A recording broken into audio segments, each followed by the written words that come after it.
Hello. We're live. According to the meter up there, we're live. I'm not sure if it's true. It could be lying to me.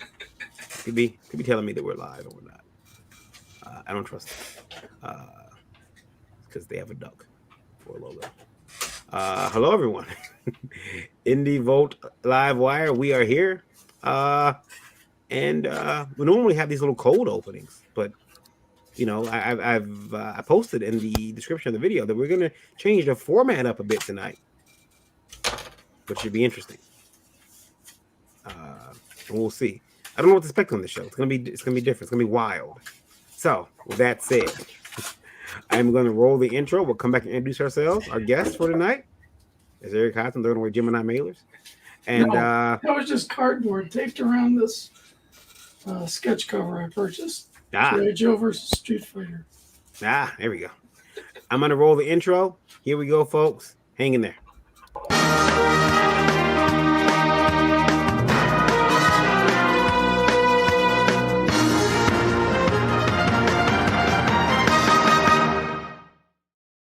The following program contains violence, disturbing imagery, nudity, and, oh my god, why are you even watching this? Just run away. This shit is going to give you nightmares. For real. The program is rated TV MA NSFW OMFG GAF TTV BYGAS. Why are you still here? Seriously, don't watch this. We can't warn you strongly enough.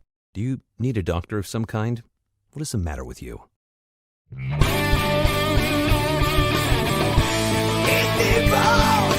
difference is clear. It's a revolt. The masses will hear. If they vote, let the people hear. It's the revolt. The blood starts here.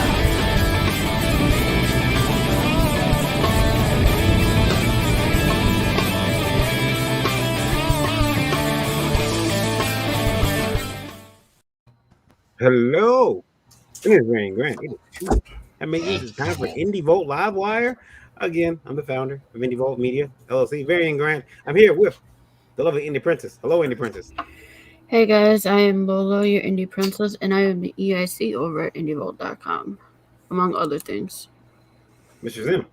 Hello, everybody. I'm Randy Zimmerman. I'm a longtime alternative and independent comics creator and producer. Done just about everything in the direct market that you can imagine. Currently working on Arrow Comics 4.0. Awesome.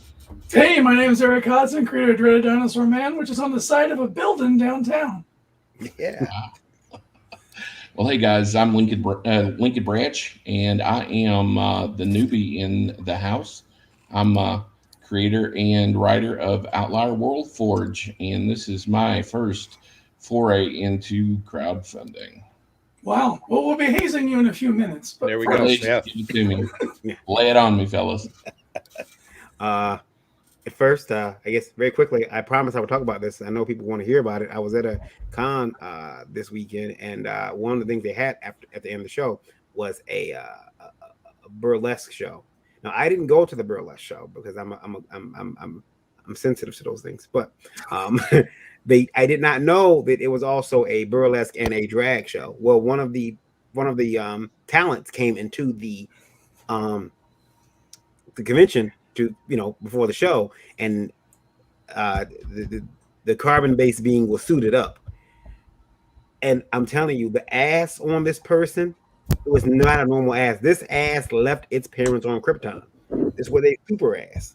And I was like, oh my goodness, I want to, like, who is that? And then I realized it was it wasn't a female. And I was like, oh, and I was like, so I didn't know what that meant about me or what it said about me, but I promised that I would talk to people about that, let you guys know that I did see an immaculate ass during the show. It just so happened to belong to a dude. Yeah. So that was my thing. He was dressed as Cruella de Vil. If anybody should be at fault, it's Emma Stone. Is that it? That's who's playing Cruella right now. That's who should be at fault. Emma Stone for giving me a crush on Cruella. Wait a minute. You thought that was immaculate? Because I think that should be under warranty. There's a claim there. I was shocked. I was like, oh, look at that. More immaculate. I was like, look, and I'm like staring, and then Loda's like, that's he's I'm going to take a drink from my safety water bottle. Yeah. Maybe because it was the end of the day that the person had done a lot of walking. Because when I saw that person, and I know exactly what you're talking about, it looked like the cheeks were kind of going their separate ways. Well, yeah, but like that's cool in hip hop right now, man. That's like ass. You heard the song? I'll play it for you anyway. Yeah. Anyway, that was the story. That's how I found a man's ass to be attractive. Good night, everybody. Yeah. So let's get into the questions. We got one right here, right now, starting with our good friend. I believe it was Papa Cap. Let me bring this in. It was Papa Cap. Yeah, there we go. I'm wondering if the cinema model would work in comics for distros like Diamond and others. The first week, Hollywood takes a higher cut. As the days draw on, the theaters get more and more until they are at around 50-50 split. When it all shakes out, the theaters are in, or in this case, the distro company gets about a third of the box office. A third off the box office. I guess I'll go first. I can understand that. I've heard something similar to that. That the theaters take the production companies, the movie studios take a bigger cut the first week of movies out.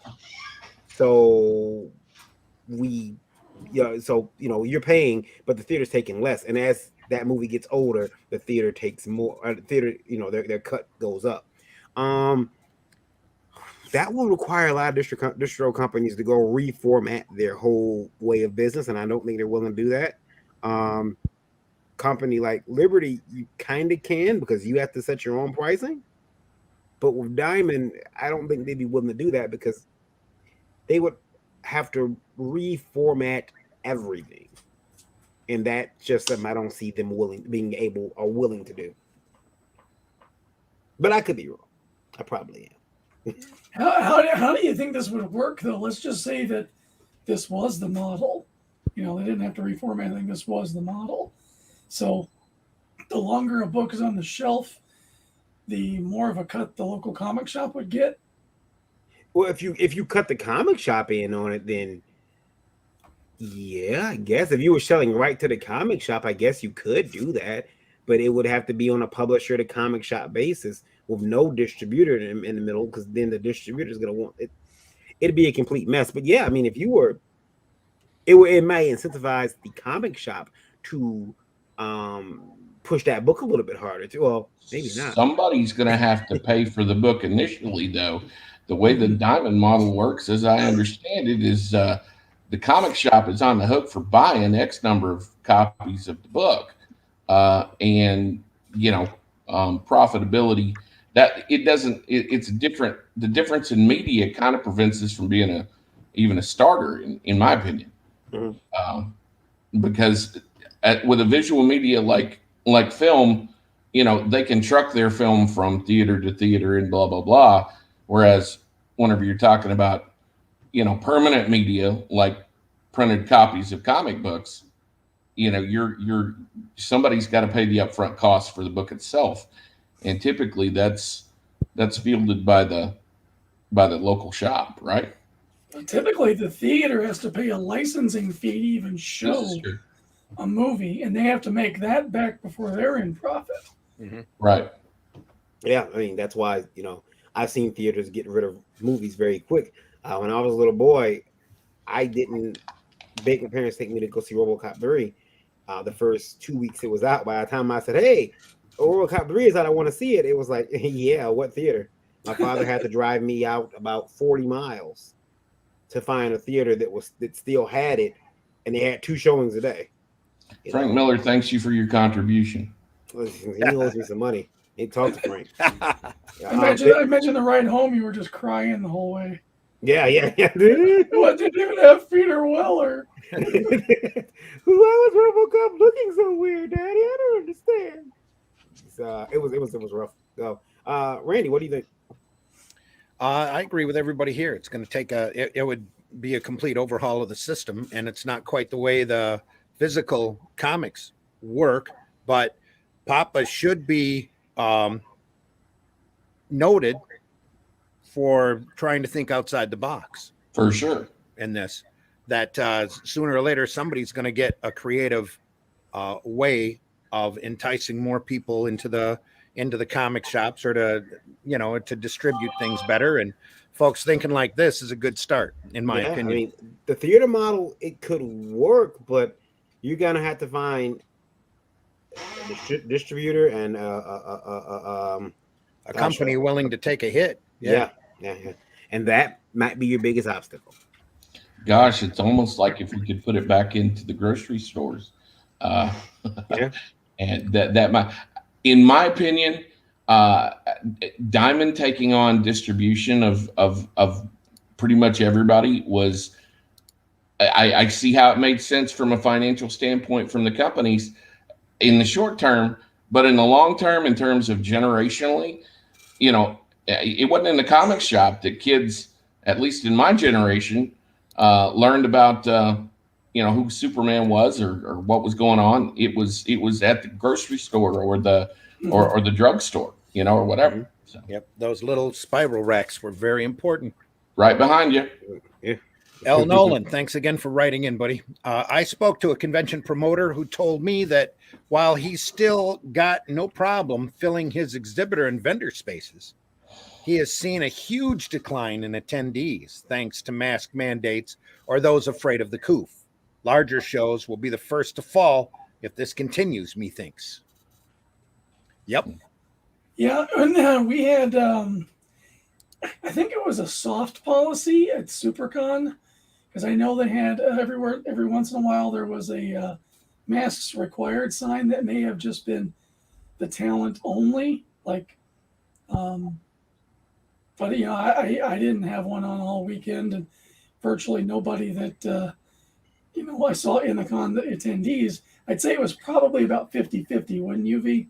Yeah, I mean, I've seen some people wearing them. I've seen some vendors wearing them as the weekend drew on. I know that there was a few that were wearing them. I had mine on off and on. Trips to the bathroom, especially. That was more to protect my nose from the stink. But I did wear mine a few times.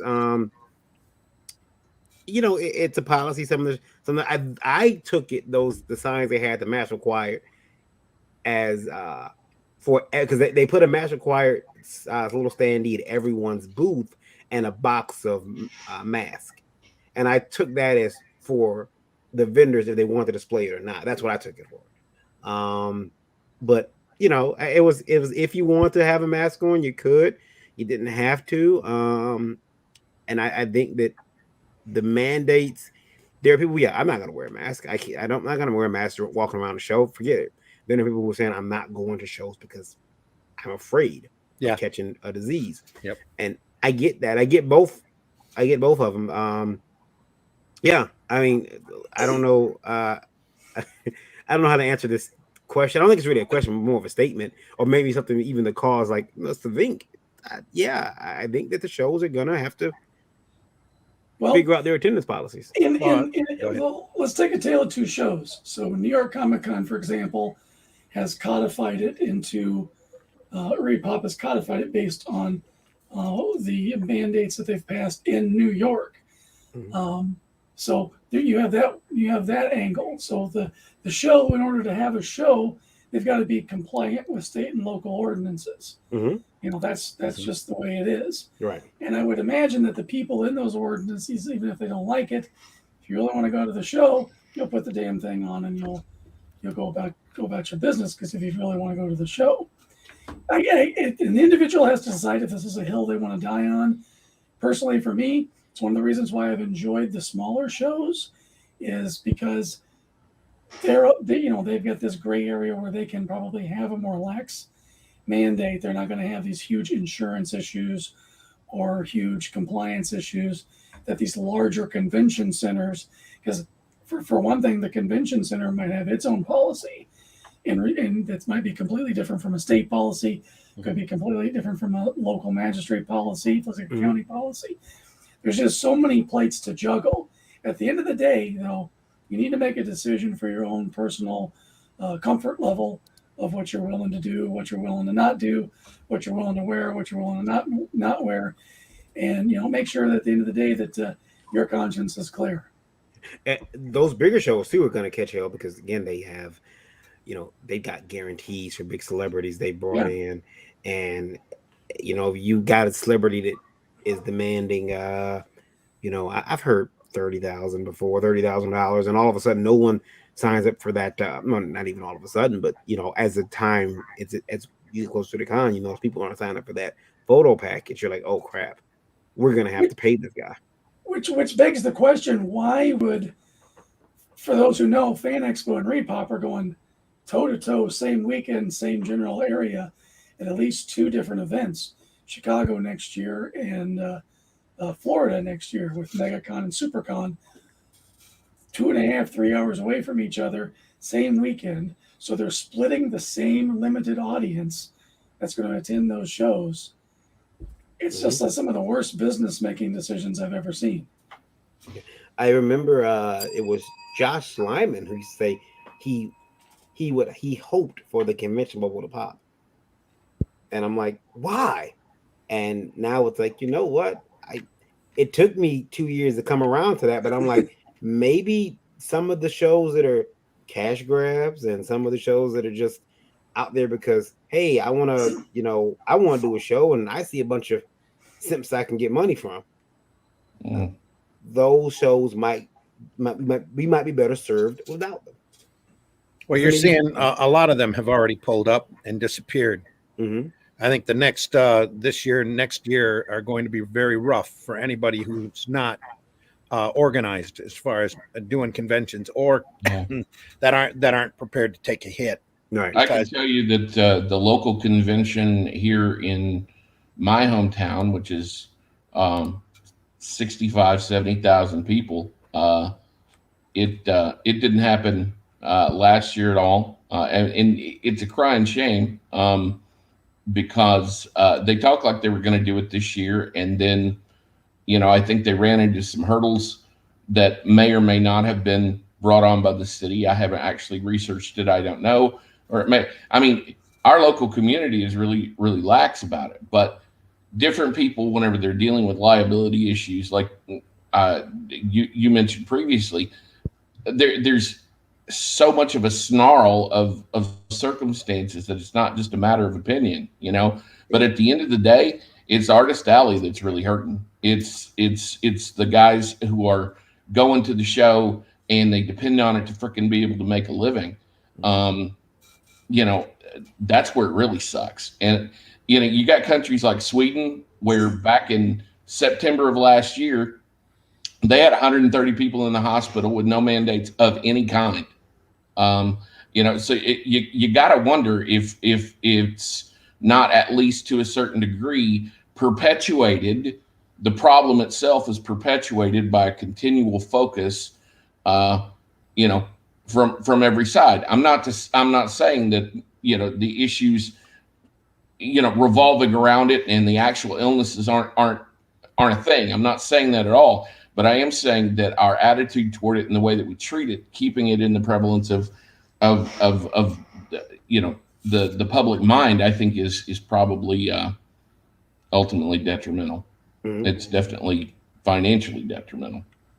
Well, and it's hard to tell from month to month what new mandate or restriction is going to come springing our way. So you have to be extra careful. That's one of the big reasons I didn't do any shows this year at all is because I saw how our restrictions were in this state and how they've yo-yoed at times. And I had, you can't plan 6 months down the road when you don't know what kind of restrictions you're going to be facing.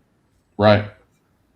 And a very locked down convention versus one that's, a little bit freer is a completely different environment. Mm-hmm. Yeah. One thing I haven't seen because I'm starting to book for next year is I haven't really seen a lot of conventions. And for you promoters that are out there listening, you might want to correct me if I'm wrong, or at least double check for your own sake. There needs to be, whenever I sign up to buy a table space or an exhibitor spot, I want there to be some sort of a box I can check that says, in the event of a state shutdown, I will get my money returned to me. So you weren't interested in having your money pushed to another year? depending on the show, but some shows have just automatically said, hey, we went ahead and, pushed you to 2022. Both of my Alaska shows, which were supposed to happen this year because they were rescheduled from last year, have rescheduled to the last year. Now, I can tell you, because of one Alaska show rescheduling and not confirming a date and time, I lost money that I was from the airlines, because there's a statute of limitations of that credit running out. And because these Alaska shows both decided up and run, I got no use for an Alaska Airlines credit, and it expired on me. So I'm out $450. So there needs to be, if this is going to be the new normal, as they like to say, I want to see convention promoters, at least on their end, guarantee a return of funds if I take the risk, and the COOF cancels the show, the following year. A lot of moving parts. Yeah. A lot of moving parts. A lot of them, and we're right there on the front lines. Here's a question, right? And before you jump to that, I think Eric is right about looking at the smaller shows, because there's more space, there's easier time, easier access. It just makes more sense right now, instead of going to a large media event that you might be shoulder to shoulder with people you don't know. Yeah, and another thing about small shows, you are closer to supporting that local economy when you do a small show. Yep. Sure. Yeah, the local, and people get to know you. Their attention isn't being pulled over here and over there. It's they get to walk around. They get to walk around and meet you. I had people walk past the table and they looked and said, "Whoa, are these are comics?" And again, I've never seen these books before. What are these books? And they're picking them up and they're happy because they didn't know. They've never ventured back. They never ventured through art. They never ventured through Artist Alley before the larger show. Yeah. The problem is, though, we need to make sure those smaller shows don't try to outgrow and try to be the next Wizard. So they got the announcer who's like, "Hey, everybody!" Every 10 minutes on the mic, you're like, "Hey, I'm having a conversation with I don't need you shouting over that. Hey, Pee Wee Herman's in the other room, doing gymnastics. Come to the Pee Wee Herman gymnastics." No, I don't know. That might be hard to avoid. Yeah, that might be hard. I would go to that. Pee Wee Herman gymnastics. I'm there. So yeah. All right. Next safe convention table dancing. Pee Wee Herman. Here we go. Dice, thanks for writing in. The independent renaissance that folks keep clamoring for is not happening. Not so long as you got lusty for the Marvel DC fanboy girls beings using indie comics as a stepping stone to greatness within your midst. My sincere hope is that working for the mainstream, that's in quotations, remains just out of their reach and they die wanting. Dice, that's kind of mean. Is Dice's first name Andrew and last name Clay? It's stating an opinion. That's mean, Dice, but not unwarranted. If I'd have thought about that, I'd have thrown a couple of yo's in. We need that meme from Falcon and the Winter Soldier. He's out of line, but he's not wrong. Yeah.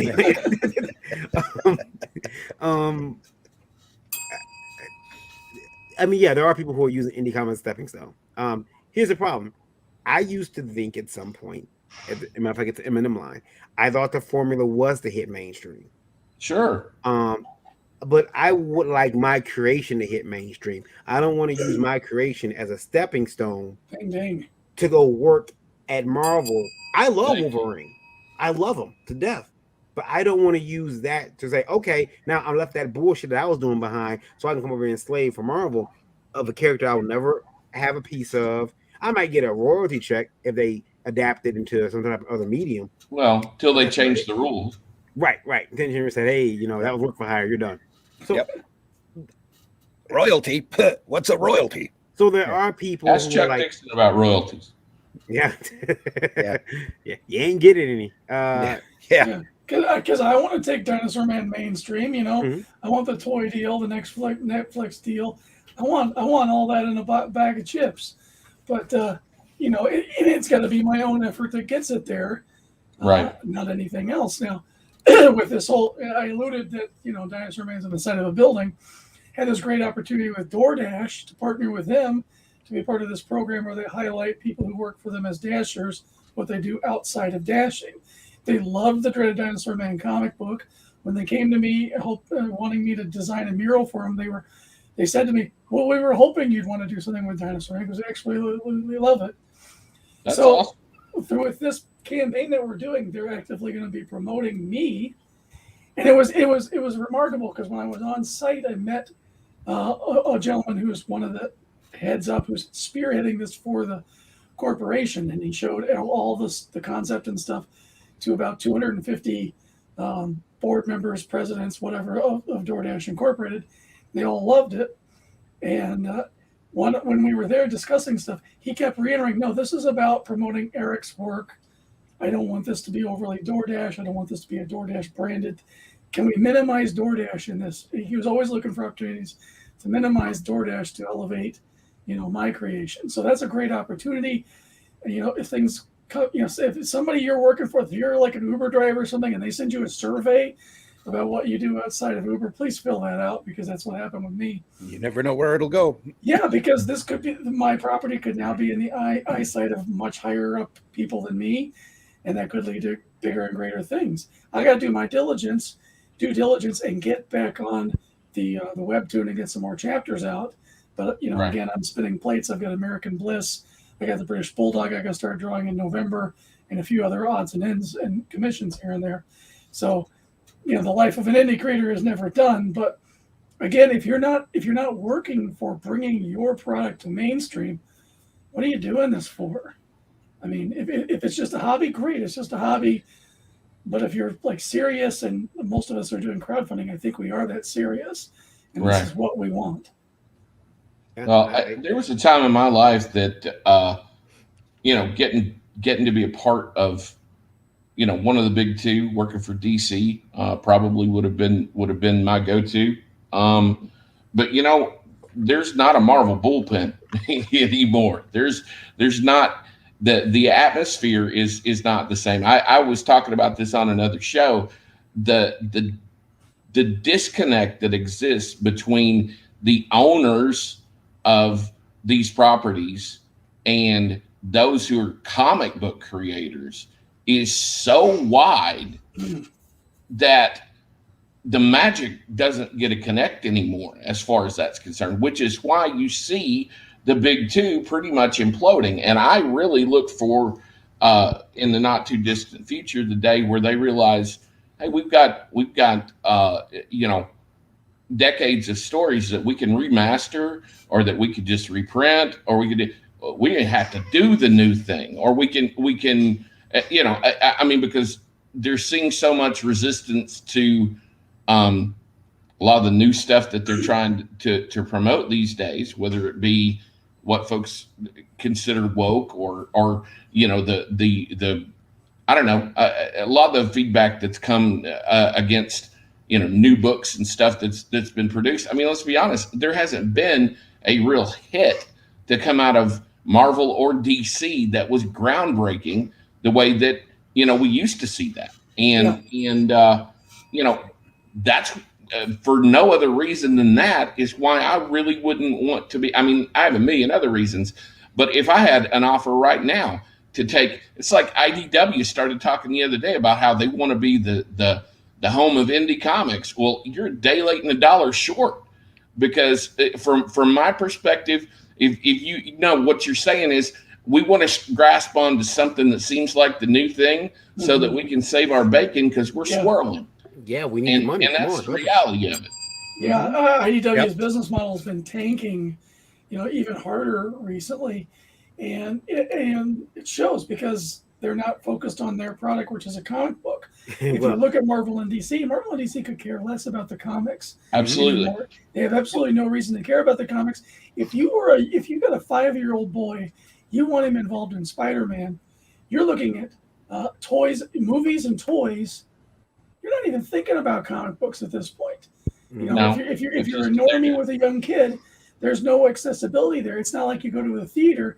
I was surprised when Barry and I went to Black Widow. They actually handed us a comic book about Black Widow, and that's the first time at an MCU event Maybe it's happened before and I just didn't get one, but they actually handed a comic. That surprised me. Now, was that from a thinking retailer, or was that something Marvel had provided them with? It was That was something from the theater. That was What? from the theater, but Marvel had provided it. It's a Black Widow comic. It's a real Black Widow comic book. Really good for them, yeah. With and check this out, even better than that. That was part 1 of the story. It told you to go to your local comic shop and pick up part 2. Oh, there you go. Yeah, that's So- smart. And they Well, where was that from the get-go? I mean, Yeah, honestly, exactly. and then they turned around and did the same thing with Suicide Squad. They didn't do it for Shang-Chi. They didn't do it for Venom that I know of. Mm. But I know Shang-Chi didn't have one. no, So- neither did Venom at my local theater. Yeah, I was out of state when I seen Venom, so I don't know if, and we're at a smaller, we're at was it Cineplex? It was a Cinemark. It was a Yeah, Cinemark. Cinemark theater. So I they, was They're they, the number 2. They're the Yeah. number 2 in the country. yeah, they would have had something, I would like to think, but I do have to see it again. I gotta take my wife and child to see it, so I'll check AMC to verify. But as I didn't get one for Venom, so I understand the after the credits scene is worth the price of admission. yeah, that saved the movie. It wasn't a bad flick, but it No, wasn't. it's not a bad movie. Sure, it's good. Story's kind of half cooked. It was a buddy comedy action flick starring one man. Yeah, you go. Right. and And Tom I Hardy also- is awesome. I love And Tom Hardy. my Venom impersonation is back in vogue now. But, for a while, then people were like, "What is that guy doing the deep voice for?" It's just like Eddie. I get to walk around and do that to Chris. It's great. Just walk around behind her. I'm hungry. Feed me. Eddie. I want It to was- meet it was- Mrs. Chang. Just like the first one, it was a great popcorn movie. It was a Yeah. fun time at the theater. What Yeah, want you for me, good. Krista? I need you. I'm hungry. I felt like Woody Harrelson really phoned it in so much as he played the character as a cartoon. I wish they'd had a little bit more of a tone grounded in reality. I mean, of course, we got guys running around roaring like T-Rexes and wearing, symbiotic spandex, but still, I don't know. They went for the PG-13, which I think probably is what failed them.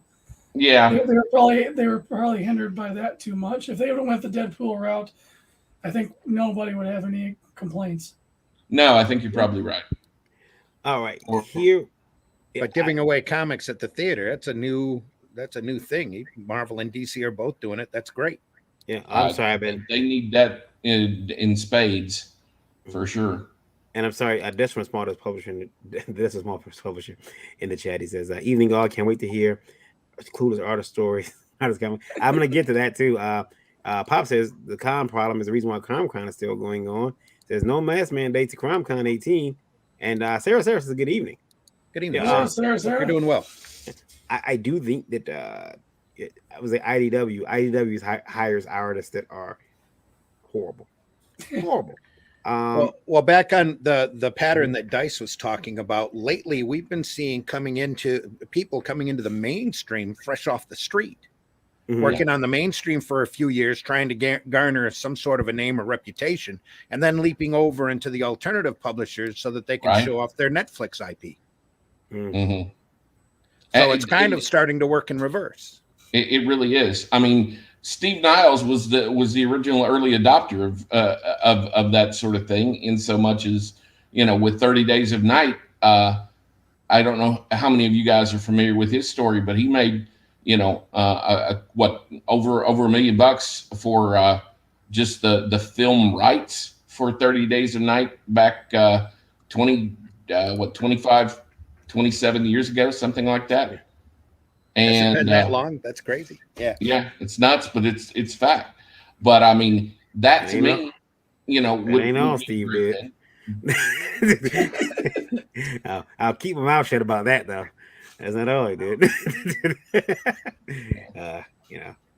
That's old Steve. Don't leave your wife around me, Niles. There's plenty of those in comics though. Sure. That money helps. I would say that you said the mainstream. The mainstream seems like kind of like a sinking boat, and people rushing on there. I feel like I grew up in the city, so when I see people running toward an abandoned building, they're going in there to scrap it. They're going in there for copper and wiring. And that's what some of these folks are going there to do. The strip mine whatever they can get left. Yep. And then because I see the people in the mainstream running out to indies. So Yeah. what? So they can have ownership. Did they just realize the importance of legacy? Oh man, shit! I don't own any of this stuff. I just give my best ideas to. I better make something. I mean, you get into a rut. You found something that you're at least marginally paying your bills and making a living with. It's really hard to step out of that box once you're stuck in it. Mm-hmm. It really is. And take a look at like the Inglorious Rex right now. Sean, I can't recall his name, but he's the new hot book right now on Indiegogo, and you got to think somebody like that who's coming out of the mainstream. It's Shane Davis. Shane Davis, yeah. There's a huge risk involved. It was like there's a network of people who are going to support him. He knew that coming in, but there's a big risk. It's like I'm taking my baby. I've had this safety net where I've drawn Bat Spider-Man or whatever the hell it was. Mm-hmm. And then, and now I got to take my own baby out in there. That's scary territory for everybody. It is, but it's a incredibly marketable property that he's pulled out, and and that comes on the heels of another, in my opinion, was very cutting edge. What was almost youth oriented with Cats and Jules. That was a fun concept, but the one he's got out there now is so very much into the comic demographic. I can't see where it'll go wrong with it. Right, or it really doesn't take a hard sell. Once you're over at the campaign, you see what it's about. Oh yeah, okay, that's cool. Yeah. Anybody who's read 90s or 2000s comic, they're automatically going to buy in. Mm-hmm. So, guys, here we go for our topics, and here we go. We're gonna go through these very quickly because I do want to get to Lincoln's campaign. But here we go. Check it out. Randy, do you want to read the topics or want me to do it? JA topic. Okay. Recently got back. Should I do this my J. Jonah Jameson voice or what? Recently got back into comics due to watching your show during my night sitting in a security booth. Thank you very much. I hope we've been entertaining. Some of the books you've had on are not being sold since their funding campaigns are done. Seems awfully short-sighted of the creators. J.A. Thanks for writing in, Jay. Glad you're listening. Thank you, Jay. Now, yeah, Jay, thanks for writing in. And that's good. That's good. That's a good letter. I appreciate it. Good topic, and I want to talk to you guys about that.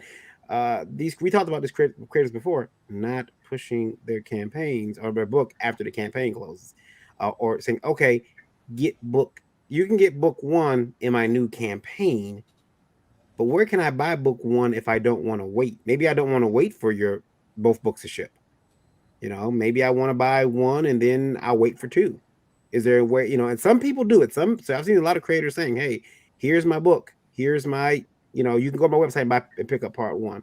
But there's a lot of guys and gals who don't do that yet. And you got J.A. here who can't get issue one or the first chapters of the story because it's not available.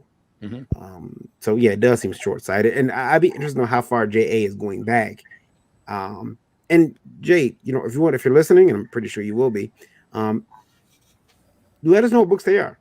Let me know what books, and I'll reach out to the creators for you and say, hey, I got a guy who wants your book, and he can't find it, and he's not finding it anywhere online to buy, except for on eBay, probably, where you can, find them for if you're lucky. On a lot of these books, there's such low print runs that even the creators don't make enough to offer another tier, though they should.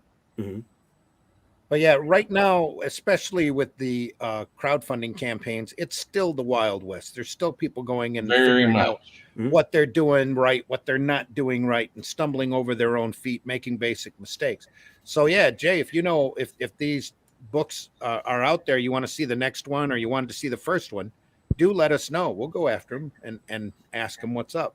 I talked to a creator who told me he didn't want to do those books once he shifts because he doesn't like filling onesies and twosies orders. Well, you just put them as add-ons on your future campaigns. That's all.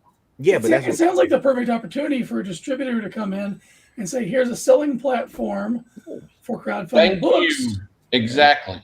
And somebody that's right on the money. let's just say this is something that we can do with Liberty Comics, with Liberty Entertainment Distribution. We can offer a service to take X amount of overages and put them on the shop and send them out from our warehouse to local comic shops or to individuals who want to buy those books but don't want to go to the aftermarket just yet. Yeah, I mean, like putting it in your campaign, like Randy suggested, could work, but it works if people are willing to wait for that book to ship. Mm-hmm. They gotta be willing. If they're not willing for that, I want to get into this book. I don't want to buy 1 and 2. Let me go over here and see if I can get 1 now. You got to look at that type of thing, and I would definitely advise them. Look, some of these shops, these like Store Envy and whatnot, they will take a percentage, but it's worth it to be able to point somebody to a store where they can buy your book, and you just got to ship it. That's all. And the real cool thing about Liberty, not to keep tooting our own horn, is that if we carry that book, or if that book's available to the retailer, it's available. I mean, it's on hand, ready to ship. Mm-hmm. So you go into your shop on a Wednesday, you tell him you're looking for number 1, whatever. It's listed on the Liberty site. He puts an order in. The next day, he could have it in time for the next comic book day. Guy comes in, hey, you know that book you wanted? Here you go. Mm-hmm. There's been a few crowdfunding campaigns that have had retailer tiers, which is something for whenever I get the chance to do a printed version during a Dinosaur Man, I definitely want to have a retailer tier. Yeah. So maybe we just need to encourage creators to offer that as an option. That way there's at least some outlet for a local comic shop or an online store to have a stock of these books. Yeah. Very important to do that. I don't, guys got to get those books. If people can't buy them, they can't get them. It's the only thing some of the managers at Toys R Us taught me. If it ain't on the shelf, people can't buy it. Mm-hmm. So you got to get it places where people can buy that book. They Data Supreme in the house. Some sort of central secondary distribution, though, man. That's really the key thing. And somebody's going to come along and do it and dominate with it. It's just a matter of who that's going to be. Yeah, it's very hard. Here we go. Topic 2 for today. Alvin Rice. I'm all for extra goodies in books, I back, but it's getting a bit standard and typical. I have more bookmarks than Barnes and Noble at this point. Give us something new. I appreciate the effort, but folks are just rehashing the same items with different images. Also, when shipping enamel pins, please make sure you do so without it stabbing through the cover during transit. Ooh. Yes. Ooh. Alvin, thanks a lot for writing in. He has some serious points there. Yeah, and for me, whenever I order a book, I'm actually depressed by the bric-a-brac that comes with it because I got nowhere to put it. I got no use for it. So, sorry to say, guys, some of your trading cards and your bookmarks just went into the garbage because I just wanted to read the book. I got no use for these other things. Yeah. I think that he's got good points. The bric-a-brac is getting a bit standard, though. There's bookmarks, which I know they're cheap. They're cheap, but some of the images are cool, but everyone's kind of doing the same. No one's innovating. Well, I say that with my metallic Dinosaur Man stickers that are just sitting here waiting for my campaign in the wrapping. I need one of those immediately. It needs to go on my computer. They're also thinking what's easy to ship, so it has to be something flat that'll fit into a Gemini mailer along with the book. So that's prints, that's bookmarks, metallic bookmarks, stickers, and pins are small enough that you could squeeze it in there. But apparently there are a few people out there shipping them wrong, and they're stabbing through the cover of their book. And it probably doesn't stop at the cover. It probably goes all the way through the book. Tell people that's a clasp to hold the book closed. Just go to the other end. It could be in the mailroom where the weight is coming on the mailer and it's just pressing. They don't blame the wonderful USPS. Those guys could do no wrong. Yeah. There's no wrong they won't do. Yeah. Isn't that what I said? Wait a minute. Alvin, I'm sorry that happened to your comic. I hope it wasn't one that was super expensive, and you're able to get a replacement if you were. Amen. That is but yeah, I mean, what can we do to bring new, little items to, I don't know, because I've racked my brain about it. What makes it worse for me is my day job. I own a graphic design company, and I make decals for a living. It's part of what I do, and so the sticker thing for me, one of the perks that I'm offering, or one of the stretch goals that I'm offering, is one thing that I can do that other people can do is I can do a bunch of decals of different characters, and my print cost isn't astronomical as compared to maybe what other people can, although there's Sticker Mule and whatever out there. But I'm of two minds about it, because on the one hand, I get what he's saying, and I have racked my brains trying to come up with something, in addition. But truth be told, this is my first campaign, and I'll do that eventually. I know I'll come up with something else different, but at this point, I just want to get my book out the door. But at the same time, I picked up Shadow Century by Eric. I'll butcher his last name, Ninolowski or whatever it is. Anyway, and the stuff that came with that, the bric-a-brac or swag or whatever you want to call it, was really, really, it was well put together. It was nice and attractive. I wasn't expecting it.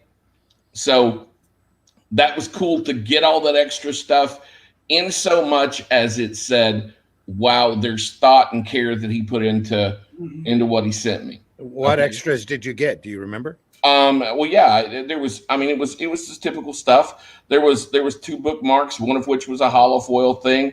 There was a metal card that I think was included in one of the packs, or in the pack, and then another trading card or whatever. But it was just really, the production value of it was such that it wasn't just throwaway crap he was putting in here. There was a whole lot of love involved. And the same thing was true across the board with the book that I received. Is that it was on par or better than anything I ever bought in a comic shop. And I was actually wowed with it, to the point I didn't have any. There was nothing in it for me, but I actually took a picture of it and did a whole spread of, this is what I got, and I was well pleased with it, and I backed him again, just simply because, well, for one thing, I like Eric; he's a good guy. But from another perspective, I think that type of diligence and focus on not just get your money, but darn it, he really, really cares about what he's producing. That matters. It's not just a gimmick. Yep. Brian K. Moore says, incorporate the pinhole as part of the story. Make the characters work around the thing, including on the cover. Hashtag make it happen. That's right. You got to get smart. There you go. Now, with that being said, guys, there is another question that came up, another topic. And this was important because this is right on the behind what we were talking about with the bric-a-brac crap. Okay. Here it is, and this is supposed to be the 4th topic, but I'm going to bring it up because it is important to what we just said. Here we go. Douglas T 72.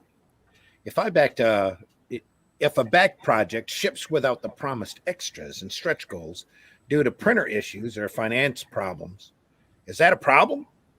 You got the book in fine condition, just not the extras. And the creator was upfront that the book would ship without the extras a few weeks before you got it. It depends on if the extras are what you paid for. Yeah. Well, yeah. If you bagged extras and you bought them, then yeah, you owe me that. But if I feel like if it was a stretch goal, and for some reason you didn't get it, that might be a little different to me. I might be like, oh man, that sucks. They couldn't print that. They couldn't print that poster or that enamel pin. That sucks. But oh well, But if it was an extra I paid for, I need that back, or I need that money back. I need that or that money. Yeah, but if it's just a stretch goal, things happen. I got 2 damaged things this week, but they were extras. I didn't pay for them, so I'm not even worried about it. I got the books. Books are in great condition. They look awesome. I'm happy. Right. So I backed a Dynamite campaign for Red Sonja because I'm a Red Sonja mark. So I got the this gorgeous Greg Hildebrandt painted cover, but this is my extra. I backed a signed lithograph that I never got. It was a $75 tier, and this was my add-on was to get this. And just gone. I didn't get it. I got this in the card, but I never got the actual lithograph. Oh. I called him out on Twitter, got messages from Twitter who gave me the email addresses of everybody in charge. I've emailed those people about 3 times. No response. None whatsoever. So I love Red Sonja, but Dynamite. Eric, was there any indication on the campaign that those extras would not be coming, a lithograph would not be coming? No, not at all. Or that it was late getting out of the printer? Yeah. And this was at a time during 2020 where some other packages went missing because of the U.S. Postal Service, including the first monitor that I bought from Amazon. So it may not have anything to do with Dynamite whatsoever. The point is, though, I never received the item that I bought, and none of my correspondence, they didn't even email me back to say pound sand. So that's where the real breakdown is right there, because you can't even give them the benefit of the doubt at that point. Exactly. Yeah, a lot of times, like I've got a tier where we're doing a limited run of 50 posters of one of our covers. Bart Sears is one of my cover artists on my project, and one of the tier levels is signed posters by Bart. That are going to have to be shipped to him and then shipped back to me or whatever, however I end up working out the arrangement on that. So there's a lot of moving parts with regards to that. There was also some, what if something happens with your artist and they've got family issues and they aren't able to get around to doing the signing? Those are, I don't know, those are things like that, I guess, that could happen that could be talked about. But whenever, like you say, Eric, that they don't even respond to you, you can't really, cast that in anything but a bad light. Yeah. I agree. Pop says that I got the book and didn't lose out on art or anything like that. I'd be okay. Yeah, it's.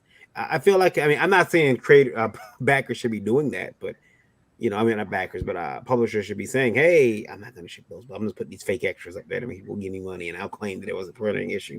But because that's not cool. But if you can show, and if you can tell them, hey, look, those things didn't, I didn't get those things in time, or they're not coming, or I can't be printed. I understand. Mark Darn says, keep at it, guys. Thanks, Mark. Next topic comes up. Or anybody else? Were you guys finished with that one? I think so. Yeah. Okay. All right. Here's one directly attacking us. These are the best ones. Yeah. What did it say, Lola? Those are the fun ones. Oh, the fun ones. Yeah. Yeah, we'll get another new shirt design out of it. Yeah. Frankie, baby, I love you guys, but what happened to your balls? You used to be totally unafraid to call out the bullshit and bullshitters in comics, and now it's like they got to you. Is it the monetization? I understand cleaning up a bit as the channel and Indie Volt grows, but I miss when Indie Volt used to bring the heat. Frankie, baby, I love you. I can't remember when the last time we brought an individual heat. Have we? I don't recall ever stopping. Yeah, you toned it down. Did I tone it down? Oh, we've been a little bit more careful because we're monetized. And by the way, we got everybody out there. We take super chats too, so go over to YouTube, take advantage of that. Bring the heat in the super chat. Yeah. I don't recall ever. I thought I've been as nasty to all you trolls out there. That's the way to get to us is super chat us.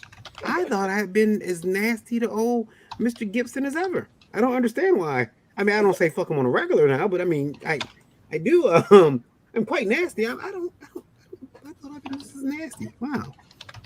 I might have to up my game. It has been a few months since you've done a special issues. That might be it. That might be it. I'm not as.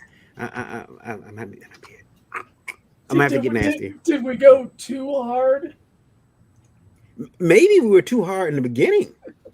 Yeah, I get it. I get it too hard. We Yeah, could never be too hard. You never be too hard. Yeah, yeah. I missed it. I'm sorry, Eric. You blew me a pitch, and I just airball. Foul ball into left field. Yeah.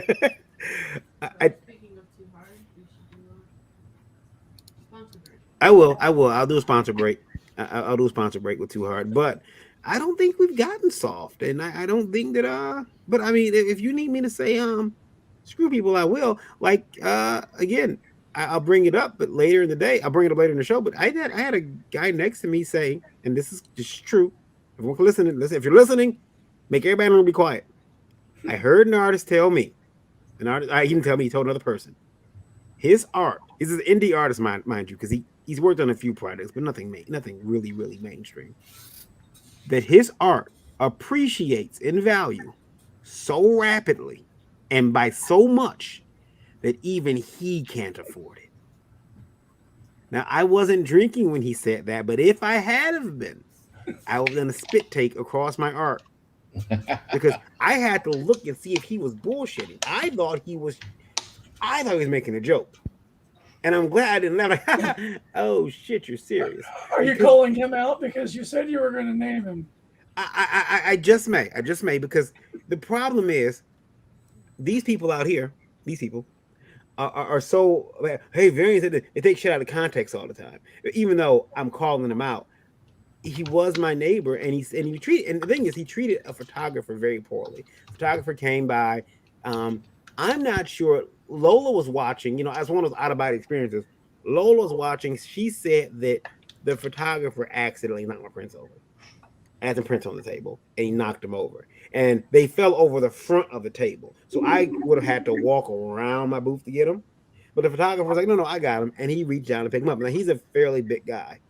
And he had to lean one hand on the table that this artist was drawing at. And he picked the stuff up. And the artist says, "Hey, dude, I'm drawing." And it's like, "Whoa, wait a minute." And he says, "I'm sorry, I'm not picking it up. Come on, man." And it's like, bro, and I'm like, I felt bad because the photographer was trying to take a picture of my table. He works for the con, mind you. But I did complain to the con and let them know that that photographer was being mistreated by this artist. And an IDW artist, which really again help reaffirm my beliefs on IDW. Fuck them, and everybody who looks like them. I can't. Like that's the image you want to put out, and that was an asshole thing to do. The guy seemed nice. He talked to me at the end of the show, but he was name dropping who he knew and. Well, yeah. But at the end, yeah. I mean, it's like that was a whole thing to do, man. That was really fucked up, and I feel like I'm at the point where I was like, maybe this question is the statement here from Frankie Baby is actually right. Maybe I have gotten a bit soft, but I won't call people out for the bullshit. But that's convention staff, and you treated them horribly, and he should be ashamed of himself. And he was my neighbor at the show. If you look up the show, you can see where I was sitting and who he was. I didn't have a neighbor on the left side of me. I was at the corner booth. So usually, it's not hard to find out. But that was bullshit. And I felt bad because we go to these shows and I always say, hey, I made a statement earlier. I said, they make all these videos and people took it as me saying artists versus cosplayers. That was not what I was saying. I was saying that they focus so much on how to treat cosplayers. They forgot how to talk to artists about other people, how to treat the other people at the show. I mean, even the vendors who were selling toys or, people who were selling crafts or even the artists who were selling their comics or their prints. We don't get told how to be treated. Like we don't even get something that says, hey, by the way, guys, all sales are probably final at these shows. You can't go back and get your money back on something because you don't want it anymore. I was at a show that happened to Eric. The guy was like, a little young girl came back, can I get my money back? And it's like, well, no, you had the piece for like 2 hours. I don't know what you've done with it by now. And it's one of the, but there's no video out there for us. But now I'm seeing that maybe we need a refresher too on how to treat people that are working for the show. Yeah, he has volunteer on his back, but he's not your fucking whipping post. He's not your fucking dog. You know, he's there to do a job, take photos of you for publicity, and you treated that man poorly because you were drawing. If you're a professional, you understand mistakes happen. And he treated that photographer with, you know, not. It makes us all look bad. And I found out, Eric and I talked to the photographer, and he told us he had been a military instructor. He had been a drill sergeant in the military, and he had to actually calm down. He was holding back. Mm-hmm. He thought about it all night, and that was I don't care how big you think you are, Zach. That was bullshit. That was bullshit, and you shouldn't have done that. You should have done that. That was, I mean, that stuck with me. Like that was poor. But I'll leave. How dare you? Yeah, I'll leave it at that. That was bullshit, and you did that to that man, and you didn't even apologize to him because I asked, did you apologize, and you did not. You sat up there and you walk around here. You want me to treat it with respect. You have to treat others with respect, and I don't care if that's the person who comes to your table and they don't spend a dime versus a person who just spent $3,000 on your shit, on your art, quote unquote. That's bullshit. There. I went there. I got mad. I'm trying not to get too mad because I've been mad earlier. So here we go. Next topic. There we go. Michael Foster writes in and says, as indie creators, have you ever faced any undue prejudice or obstacles? What were they, and how did you overcome them? No prejudice undue. Go ahead. I'll let everyone else go first. I just got on I was on a soapbox, so I'll let everybody else go first on this one.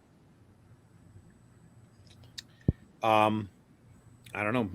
The majority of the stuff that I do is self-published, so I avoid that kind of BS.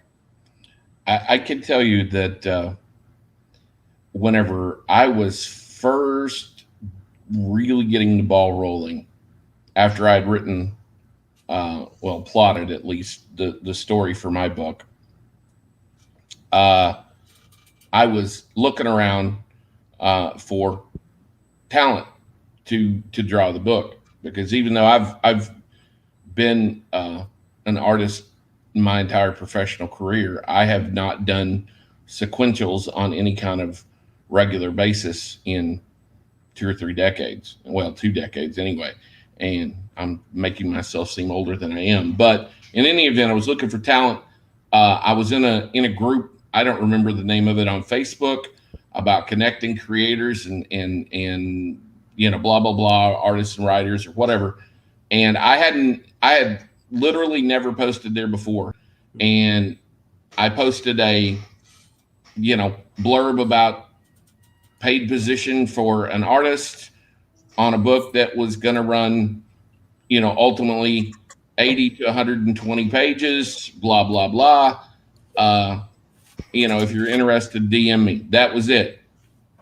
I started getting responses, first one thing and another, from a few people in the first 10 or 15 minutes. At about the 28-minute mark, somebody posts on there and says, hey, I looked at this guy's page, and he looks like he might possibly be Comicsgate. And I didn't even get a chance to respond. And within 9 minutes of that post getting placed, I wasn't notified. I wasn't consulted. I was bumped and banned just like that. Wow. And you know, for the record, I had literally no Comicsgate related information on there. I had some conservative posts on my Facebook page, you know, that was just center right, you know, thinking. I get along with everybody, you know, as far as that's concerned. And anyway, that was something that really kind of flabbergasted me, that it was that divisive And of course, that was at the height of the Comicsgate mess and blah, blah, blah, whenever people were really drawing their battle lines. But I think that is the most stupid and self-abusive thing that indie creators can do, is to draw those kind of lines. Because there's, if everybody had the idea that we once had of everybody helps everybody, everybody's, gonna make more money. It's gonna be a more harmonious situation. Everybody's books are gonna be better promoted, blah, blah, blah. But that's just me. Now, we've seen it on the show where we've run a video clip from the wrong person and have had guests go, "Oh, I can't be back on your show because you support so-and-so." Seriously, are you crazy or what? Labels are for the weak-minded. Yeah. Eric, have you run across any undue prejudice or obstacles? Yeah, I kind of feel like the odd man out here is like I've had very, very little of that. In the early days of the Roddy Piper campaign, there was one adjacent person that just didn't name drop me, but made a vague post, and that was it. In fact, it's like I feel like sometimes I'm like waving my hands. It's like, do I really have to become an asshole just to get somebody's attention here? Eric, I'll send you all the people that bother me then. Okay. we can share a little bit of the burden. Okay. Sounds good. I hate to be that guy, but yeah. I've had it. I've had it happen. Look, no mistaking. There are racist people in our industry, but there are also people who don't know that they're racist, and I call them cartoon villains. They come up with a new harebrained scheme every week to try to take you down. Okay, a new little. What can I do now? As a creator of color, there is a ceiling. And the people have tried to put me in. You can't go this far. That is it. And they do that by doing things and throwing little hurdles in your way. Oh well, let's make sure that he doesn't. I'll go back to the story of Orrin Evans, who put out a book, All Negro Funnies, and then got told, we don't have paper, which is funny because I'm going through that now as a distributor. We don't have paper. So, but in his situation, it was racism. In my situations, it's racism, it's diet racism, because they're too chicken shit to say what the actual problem is. So they do little bitty microaggressions. And I'm using words that I don't like to use, but they do use that type of shit to keep you down. It got to the point where I had told my wife, dude, I feel like quitting. We talked about it. We talked about walking away from everything. We talked about walking away from Indie Vault, from walking away from distributing. We talked about walking away from publishing, just ending it all, because it got to a point where and no one sees it. And you're saying, hey, I'm hitting a ceiling here that no one else is. Why? And people will tell you why. Well, because, I wouldn't do it if you were that white guy, but you're not. You're black, so I'm going to do it to you. And no one bats an eye. No one says, hey, that's fucked up. But they'll say it. They'll say it outside of that person. Oh, they shouldn't have done that. They shouldn't have done that. Look at people right now who are, I got called a couple years ago, 3 years ago. I got called to N-word on the con floor 5 times. I got it on video. That son of a bitch is still able to come to Comic-Con. But you're out here trying to find racist. I posted a video 3 years ago, assholes. Go look at that. You want to find a racist? There it is. We're trying to find secret racism. I've showed it to you. There it is. But he's still at Comic-Con, and you're still buying toys from him. You're still buying stuff from him. So don't tell me about, we're going after the assholes in comics. You want one? Look at my Facebook. Do I need to post a video again for you? So they're out there. The people who try to destroy what you're building.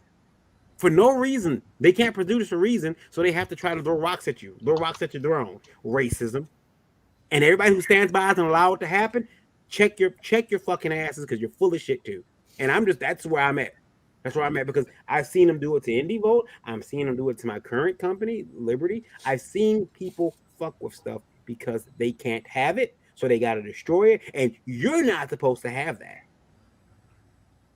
You're not supposed to have that. So I am not. I've seen the obstacles, and I've seen the prejudice, and it is real. But luckily, it's from a group of small-brained cartoon villains who are easily brushed away for the most part. And most of them won't say shit to you. They're too chicken shit in real life. You walk up to them at a con, they're, hey buddy, how's it going?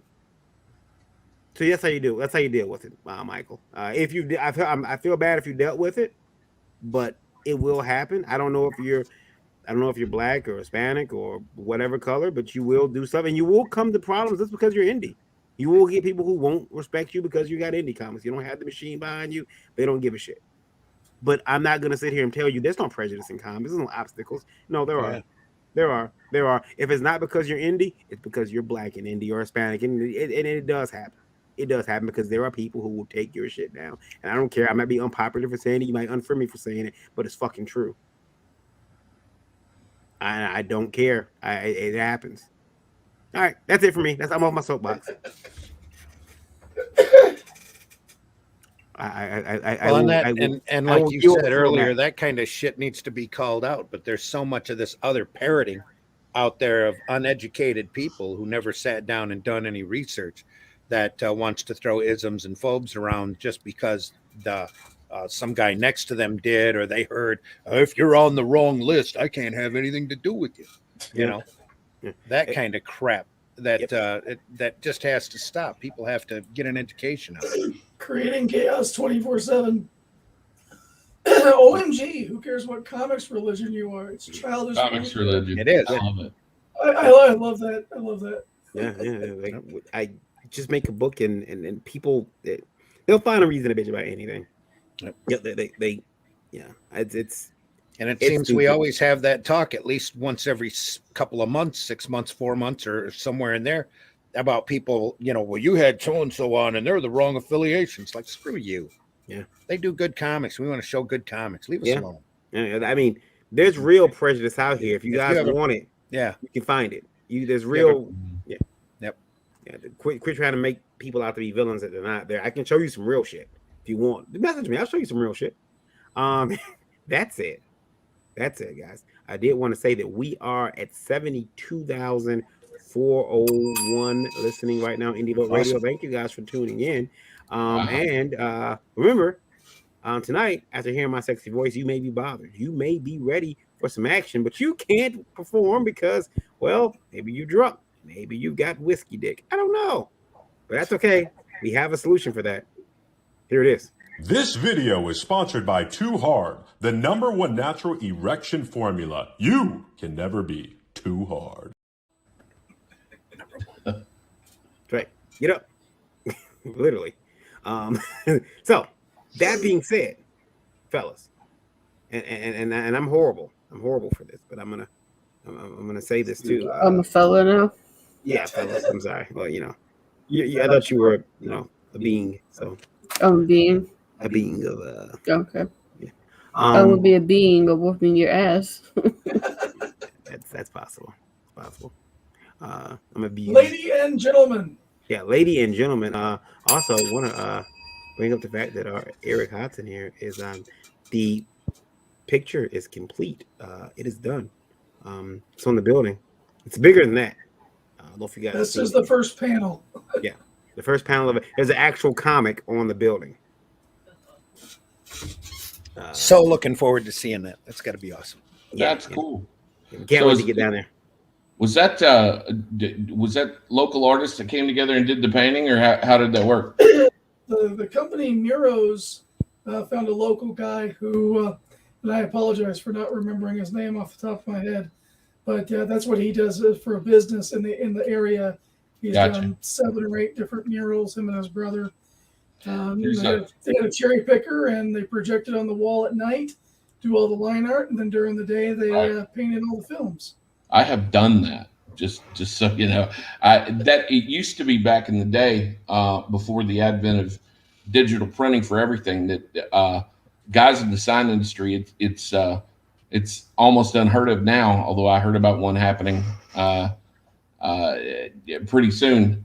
They used to have events where they called letterhead meets, where sign guys would get together and have wall dog events where they would pick a town, some picturesque little town where the Chamber of Commerce agreed to let them do, that's what that reminds me of is the, of course, with that one being sponsored, that's cool too. But I was surprised to see that was actually hand painted. That's cool. Yeah, a couple of months back, Flint went through a massive mural campaign, 100 murals in 100 days. Wow, that's cool. And it was fantastic to see a lot of great artistic expression all over the city. Now, I would like to go down there and do a special stream. Yeah, let's do it. Yeah, Eric is Thursday morning. We should do an interview with Eric down there. Yeah. We had Dave, the Supreme, asked where was it at? Where is it at, Eric? It is at 1842 Michigan Avenue, about a block away from the old Detroit Tiger Stadium. That's cool. So you can go down and check it out. But we're going to be down there Thursday morning. Maybe we could do a nice, quick live stream from there. Creating chaos is sweet. That's freaking awesome, Eric.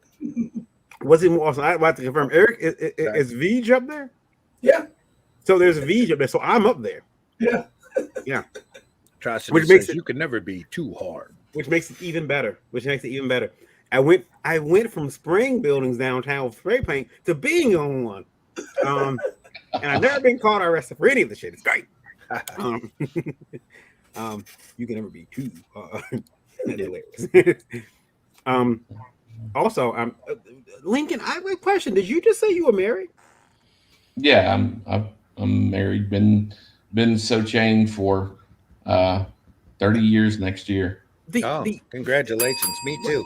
Wow, thank you. That is weird because I was told, I know you do graphic design, which I consider you an artist. That's weird because I was told that artists don't get married. We have trouble. This is the other bullshit I heard from this asshole next to me. Artists don't get married. You didn't hear. I heard that part. Oh, did you hear that part? Okay, yeah. Artists don't get married. We have problems maintaining strong friendships and relationships, and we usually self-delete. I know I got to use that word. We self-delete. Sounds like you could use our sponsor. Which sponsor is that? Too hard. Oh, yeah. Sounds like a personal problem, actually. We self-delete and we can't get married. We're depressed. Now I will admit there is a small amount of depression I think that comes along with being creative. Yeah, because you're more emotionally in tune, and with that comes the good and the bad. Right. But I'm not sitting there saying, hey, I'm gonna red scarf myself because I'm super depressed. I have a wife. I've been with the same woman for 11 fucking years. It's not that. Erica, you paused? Are you okay? Okay, I thought you were. It's been. And that's why I'm crazy. Yeah. It's like she doesn't. I got brought into the industry. I mean, I'm just a guy observing. That's. What are you gonna say? 18 years for me. 18? Yeah. Yeah. It's like now they may want to kill us. We can't be married.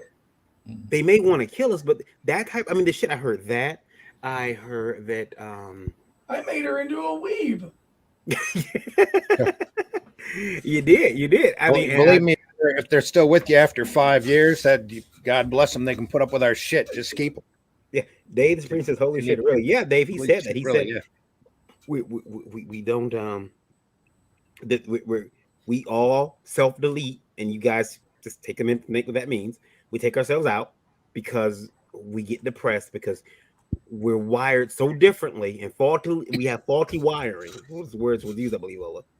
We have faulty wiring, and that's how we take ourselves. I'm like, let me just do devil's advocate here. Mm-hmm. Maybe Mr. Zach here this is a cry for help. You didn't grow a beard. because if he's volunteering this type of information, maybe this is a cry for help for him. Maybe. Like I said, there could sounds be like a some personal problem to me. serious psychological issues going on with this individual. I don't know if you're gonna inflate your ego to such a degree that my art is increasing in value so quickly that I can't afford it myself, and at the same time you're going to be talking about self-deleting. I think you're really trying to convince yourself of something. You know, Well, that's classical narcissism. yeah, And the other dark triad of personality traits. Yep. Yeah. You know you're a piece of garbage, so you tell yourself you're not garbage. You tell other people you're not garbage. At the end of the day, you can't live with yourself because you are garbage. I don't know. I came to the place that I own my garbage traits and said, this is true of me, and I have to look in the mirror and deal with that and try to do something different. Here. You know, I mean, that's called manning up, I guess, you know. Yes, it is. I mean, look, do like I do. Turn your garbage traits into strengths. Okay, regardless of what they are. You know, if it's here, hey, if you, I don't know, if you like to buy toys, I spend way too much money on toys, way too much, and you know, that's something. Enthusiastic response from the middle. Oh yeah, I spend way too much on shit. What did you order from Hot Toys? I can explain. The box is bigger than me. But the problem is I support it. Oh yeah. I was going to say that Funko wall that's up behind Varian. We're not talking about me now. We're talking about him. Mine cost way less, and mine are extremely valuable now. Well, see, when we those things when you add them all up, probably spent more than my pop collection. I used to chastise you, but as you said, I've got no room now. Yeah, no, like really? That's what we doing? And the pop collection is actually his fault because he's the one that bought me my first pop. Yeah, I got the first hit of smack now. You know, I do think though that you know, you're right about this person being. I mean, because he said that, and there was one other gem of wisdom. I think it was. Thank you, Dave. It was related to conventions. So yeah, well, conventions fly me all over the place, but I don't like to fly. I don't like to, this is not me, by the way. I only like to I drive. So I tell them to save the flight money, and a lot of conventions are gonna put you up in poor hotels. So I demand 4-star or higher. If it's not like a Ramada or a Wyndham, then I don't go. And I'm like, oh, I want to say, well, you know, you poor bastard. I say it's a W. They pay for it. What? But yet he was in the middle of Artist Alley. Yeah. And he's all into self-deleting. For himself. Yeah. It was bad. It was bad. I'm listening to this and shit. He probably had about maybe 6 people at his table all weekend. Really? Yeah. That? Yeah. His art must have appreciated greatly then. Well, he got paid $100 to do a Hellboy cover. Yes. He said he did him.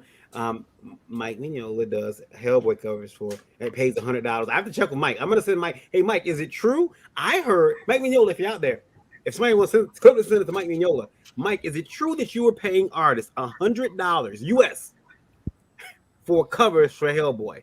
If that is true, just confirm it for me, please. I need to confirm that that's what you're paying artists or IDW. Is that who has Hellboy? Is it IDW or Dark Horse? No, Dark Horse. Okay, Horse yeah. Is it Dark Horse that you're paying? That is paying, or is it you? I'm not sure, but this guy is saying that artists are only getting paid $100. Bob says he can't afford it. I thought you told me that he was saying this as a positive, like he was. Oh no, he was saying it as a positive. He was saying it as a positive. Me, I'm like, I can't even begin to say that as a positive. And then, Eric, I have a question for you, sir. He said it as a positive, okay, but then the next statement was, yeah, so life as an artist is so hard. We can't afford a lot of things. All he's got to do is draw some appreciated art. I got a question, Eric. How much a sketch cover from you? If I bring you a sketch cover, what happens? Right now, I'm at $80 a side. He was at 50, Eric. I could get one from him for cheaper. Screw you. You're out of here. and his art will appreciate. He can't even afford it. I raised my prices just so I would get less cheap work because of how much time I could get bogged down. Now I have a $30 sketch tier, and it's simple and quick. But for like a really involved sketch cover, I started $80 for single character on one side, and I can do those double page spreads and stuff. So I price my work according to how much work I'm putting into it. Pops says, I mean, I can't afford his attitude. And then, Joe says, wow, now I'm really happy and talking to you after that live. That dude is a work of art and not an artist. If you watched my live, you know exactly who it was. Because I did go live, and I'm like, are you serious? But it was, I never, again, braggadocious is the word, right? From his braggart behavior to the way he treated staff at that show just shows me the worst side of comics, the worst and the worst side of creators. And it sucked. I didn't like that. I didn't like, it's like, dude, if you're crying about that, then you don't deserve to be in this industry, period. You are a POS. And we got, I miss all the tea. Yeah, you did. You missed the tea. But you probably know the guy too, Josh. I'm gonna reach out to you too and complain. I'll tell you, since I know he drives the car. He said he knew everybody, right? So he knows everybody. He knows everybody. He knew who I was. So yeah, he knew. He did know Randy. He was familiar with Randy's anniversary. That's amazing. Yeah. Randy didn't know who he was. Had to look him up. Yeah, Randy's like, who? Yeah, exactly. I need to clip that. Was it Korath from Guardians of the Galaxy? I'm Star-Lord. Who? Yeah. Need to clip that. Let's look. Let's put the badness behind us and let's look at something that's actually good. I want to show you guys the book here. Luckless Hero presents Outlier World Forge, and this is Lincoln's book. Lincoln, here it is. Now you got the coming soon page launched here. Yeah. Link, is it Branch? Branch, yeah. Because the S is silent, okay. Yeah. Because I'll pronounce the hell out of it. I'll be like, Branch. Okay. So you are, this is Outlier. It's on Kickstarter coming soon. Ancient apocalyptic technology in the wrong hands forces an immortal drifter to take a stand in this 44-page book. I looked at the art for this book, and Lola had a sample page, some sample stuff. And I think if I can share my screen, I can show you some stuff. Yeah, sure. Go ahead. First of all, the art on this is great. Appreciate it. Great cover from my buddy Bart Sears. He's one of our covers. Hold on, I'm trying to find where I put it now. Hold on. Anybody that's been in the business the last 10, 20 years is aware of who Bart Sears is. Who? I'm just kidding. Who? I'm just joking. I'm joking. The Bart Sears. The Bart Sears, indeed. All right. Yeah. Allow. We did lose Eric, but I'm sure he'll be back. Either his internet died or his computer died. One of them. Something died. I'm gonna bring you. Is this okay for me to bring the screen up, Lincoln? Yeah, please. All right. Killer. Let me just hit the play button here, and you can watch the trailer. Sure.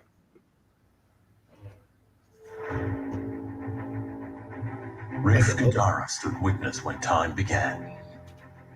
As the Concordance, he bore record when the framework of our physical world was designed and set in motion. But when ignorance and ambition fractured his people into warring factions, he refused to take a side, an outlier. Instead, he fled into our reality, taking with him secret knowledge. Hidden for millennia among humanity, he has walked alongside us as drifter, recluse, and watcher, living countless lives on the fringe. Now, one man stands on the brink of a discovery that could unmake everything, and old foes are closer than ever. Rafe is forced into the open, but will he be able to use his knowledge to stop unseen powers from rewriting reality, or will he be the catalyst that sets it in motion?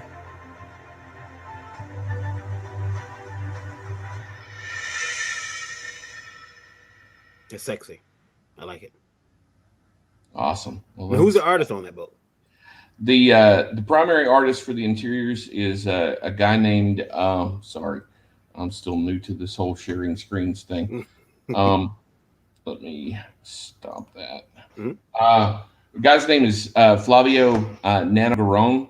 He's an Italian by way of Argentina, and he's just a fantastic artist. I almost wish that it wasn't a color book, because his stuff he's one of those artists that almost looks better in black and white than he does in color. And he's just fantastic. He did the primary cover, the secondary. I'm sorry, he did the interior artwork.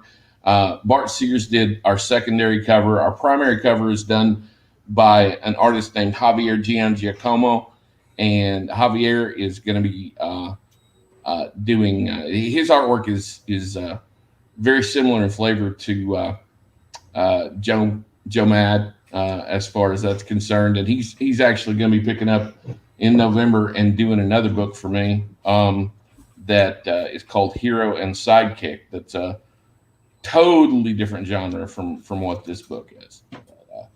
Anyway, I'm well pleased with the way that the book has come together. I said from the beginning that if I couldn't produce something that looked like I'd been doing this, since I was supposed to start doing it back in the early 90s, I wasn't even going to try. So we're pleased with the way it's come together. Yeah. Dave the Supreme says, nice voiceover. Eric, you missed it. That art was fantastic. The voiceover was I missed the whole thing. For some reason, I was reaching over to grab, a sketch cover so that I could show you guys what I was talking about. And so that, it's one of Eric's $80 sketch covers.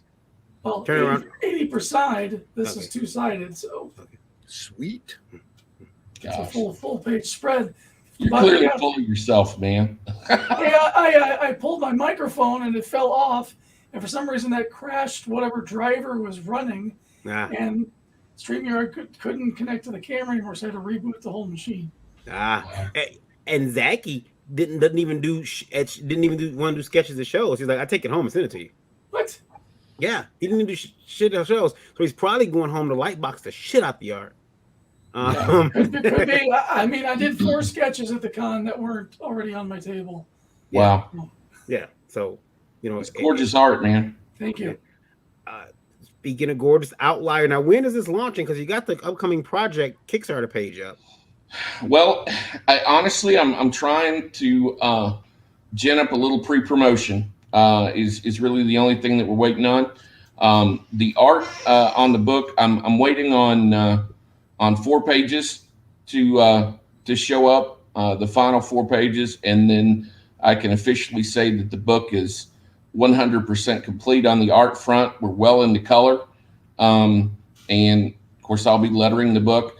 Everything is paid for.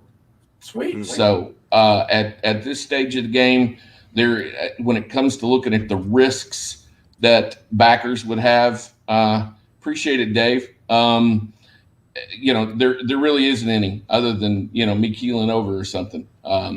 We're gonna delivering is absolutely the key thing for me is producing a great quality book and getting it out there on time. And so we're saying February, but we want to be a real outlier. Get it? When it comes to crowdfunded projects, and that is we'd like to deliver early. Will you be using Gemini mailers when using those books? That's a likelihood at this point. I'm looking and exploring all of the different options that are available to me, honestly. At this point. Well, explore no more. Gemini mailers are where it's at, especially because I will explore no more. We have a discount code with Gemini mailers. They sponsored the show. For a 10% discount on Gemini mailers, use code VOLT10 VOLT10, and you'll get 10% off your Gemini mailer order. So feel free, Lincoln, to use that code. It is. I feel like I just walked into that. You did. You walked right into it, and I picked it up. I've been swinging for the fences all day, and I'm missing them. So I'm like, hey, here's one. All right. Well, that was a great segue, bro. Yeah, Volt 10 to make sure that you can get that Gemini mailer and get those books out. Now we're more than likely going to back this because this looks fantastic. I love the art, and that bad guy up there, he's scary. He's red. It tells me he's evil. Is he red? He's actually kind of more of a in the book. He'll be a bronze. He's an interesting character I can't really tell you much about. That cover is in fact on the actual page I have this thing in there where I talk about little white lie covers. Back in the day in the Silver Age, especially over at DC was notorious for doing covers that were exaggerative, if not outright lies, when it came to exactly what's going on inside the book. With Lois Lane discovering Superman's identity. This time is really real. We promise. That kind of thing. And it's a little. I like that from a nostalgia standpoint. The little white lie cover. We have some things that happen on our covers that don't happen just exactly the way they are in the imagery, but we promise that before the book is complete. It's 4 issues, by the way.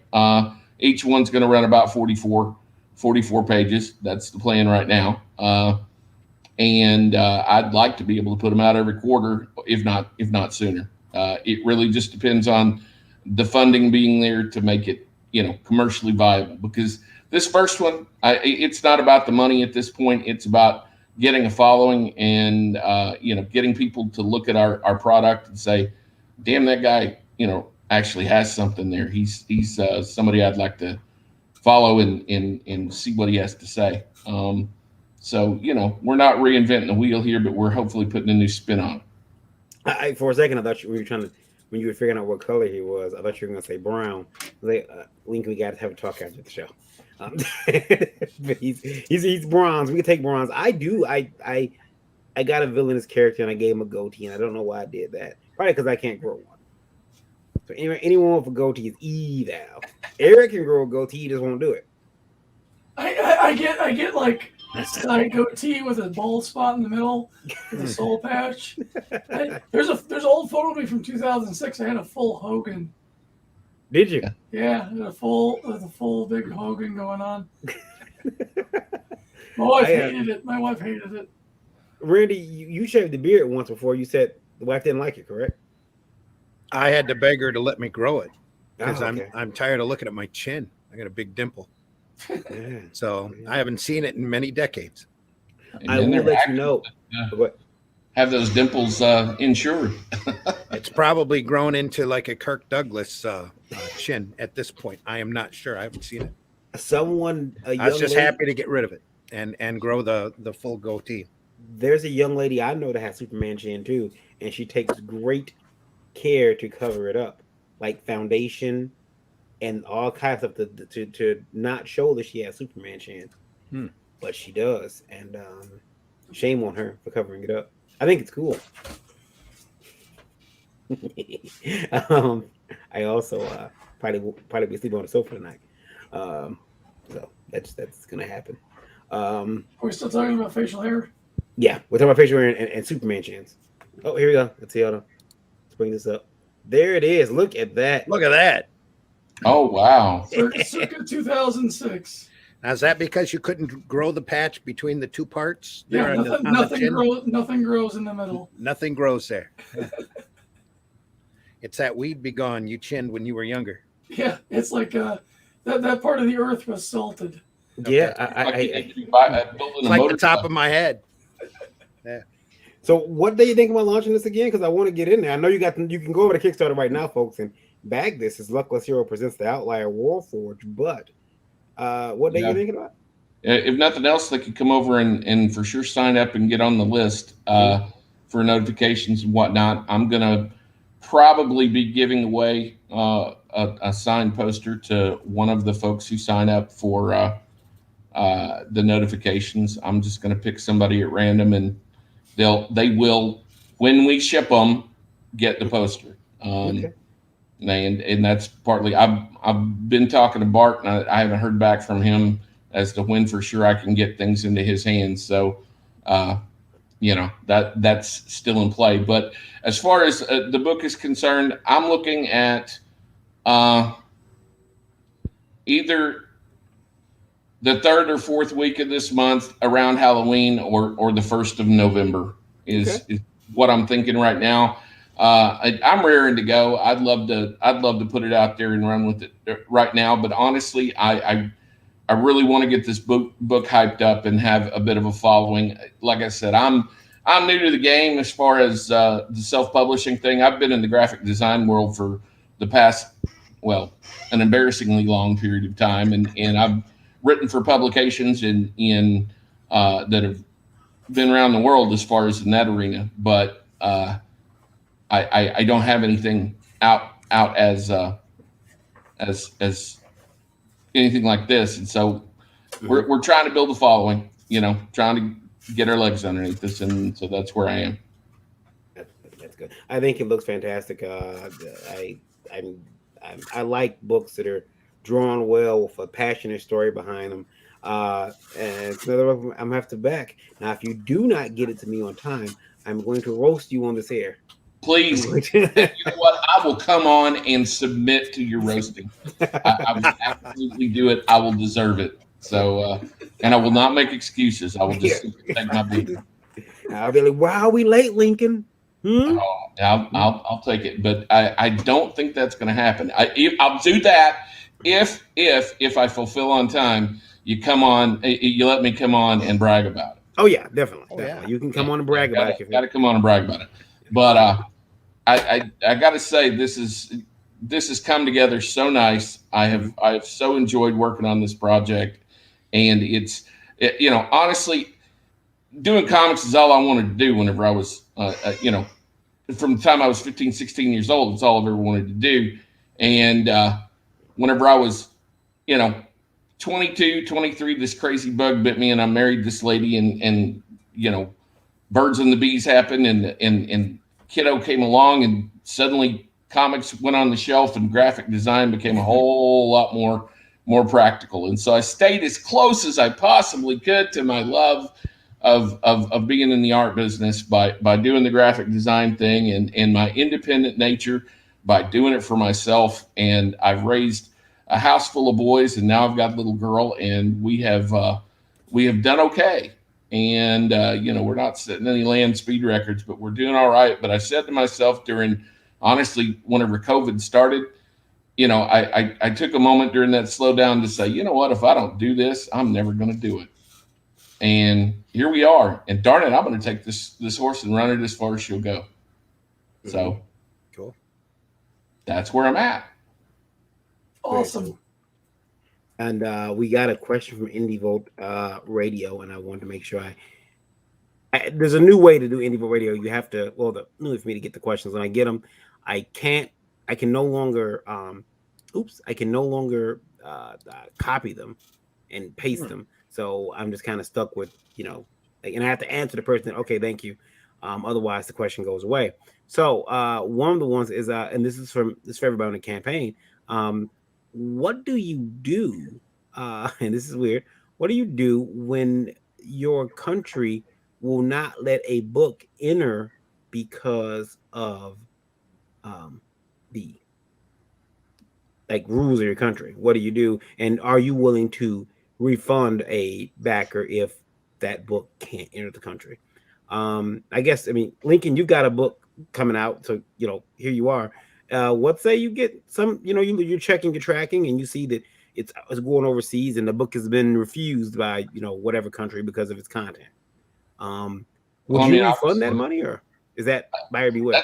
That's one of those things. I mean, it's kind of a case by case scenario, I suppose. I think that if you're gonna back it and you're coming from a country that for some reason you're looking at it from a country who might have questionable issues with regards to receiving product from inside the United States, maybe be aware of that. On the flip side, if I'm aware that somebody's bought the book, and I would definitely get you the digital copy no matter what. Yeah. you know, and to what degree we can either fulfill or satisfy you, we would, you know, do that and handle it on a case by case for sure.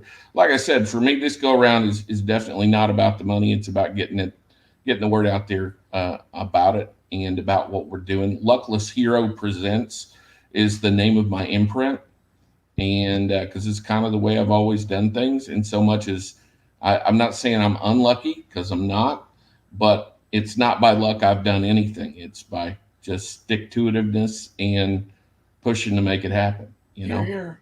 And that's what we're doing our best to do here. And our motto is simply awesome comics. No drama, no agenda, just great escapism, you know, in the form of the type of stories that I enjoyed as a kid. That's what it's ultimately down to. Cool. I get it. We're gonna make sure we keep an eye on this, and I'll put the link in the description of the video. I did not have that earlier, so because I kept finding the other campaign, like this isn't the one. It's Kickstarter. So here we go. It's on Kickstarter. Luckless Hero presents Outlier World Forge. I'm excited for this one. So thank you for showing that to us, Lincoln. Thank you so much for having me on board, for sure. Yeah, Great logo, by the way. I appreciate it. Yeah. I wish I knew the guy who did that. Oh, wait a minute. I did that. You know what? I like it. I keep feeling like it needs to be embossed in foil. Yeah, well, that could possibly happen.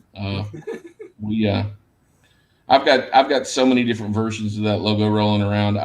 There wasn't a place to be able to do it. One of my bookmarks that you don't need, Eric, is going to be a variation of the logo, different ones on both sides. But anyway, and I'm available to do logo design. Just so you know, if you're out there and you do promotions, especially, and if you've got a YouTube channel or something like that, and you need logo design work done, but would also be willing to promote an independent, industrious artist's writer's work, I'd love to hear from you, because I love for one hand to wash the other. It's one of those areas where it's still like, especially creators who take on all the jobs themselves, that's the most obvious. The lettering and the logo work, all that. That's the most obvious to see where their skills aren't quite up to par. Yeah. You can hide things in art, but bad typography just like stabs you in the face. Yeah, it does. Yeah. And you know, I am surprised. I'm not going to name any names because I'm talking about a friend of mine here, but people who are very well accomplished in the industry, who have very successful campaigns, and their logos kind of look like mashed potatoes. I mean, it's just amazing to me. And I had one guy, and he's going to remain nameless. If he happens to hear this show, I hope he knows who I'm talking about. But I actually told him, I was like, guy, that book looks great. If you'd like me to take a shot at that logo, I'd do it just to help, you know, just to be able to say I did the logo, honestly. He's like, no, man, I like what I got. I'm like, oh, okay. Cool. Yep. Yeah, you. Yeah. I've seen that. I'm not gonna say it because I seen a logo that it was horrible in the fact that there's like, I thought they ran out of room on the page, but they didn't. So the logo was like running in a 90-degree angle down the page. It's like it's like an odd McDonald's type of logo, like the arch is like, what the hell's going on here? And you look at it and you're like, yeah, this ain't gonna work for logo design. Like it's like, what are you doing? What are you from St. Louis? And couldn't figure it out. But well, I mean, if it's not bad logo design, it's unpronounceable titles, you know, or funky spelled titles that people are like, you know, it's your baby. I get it. And you came up with that and you love it. And you think it's the most clever and cool thing in the world. But I have not a clue what it reads. And that's really off-putting. But Randy always says that the logo would be read from across the room on the comic rack. You should be able to see what it says, or at least make out the general shape. Yeah. That's fact. Yeah, I would. And granted, not every book right now is sold off the rack, but it should be. Yeah. Right. You know, and you should be able to take a look at it. That's why if you ever look at those old Archie books, there's a big block of color in front of that logo. That's how it'll stand out when it was sitting on the spinner. Yeah. There's a science to it for sure. And an art. There's an awesome art. You go back and you look at some of the most memorable logos out there, just incredible. Yeah. Especially in comics. Just some great stuff. Yeah. For sure.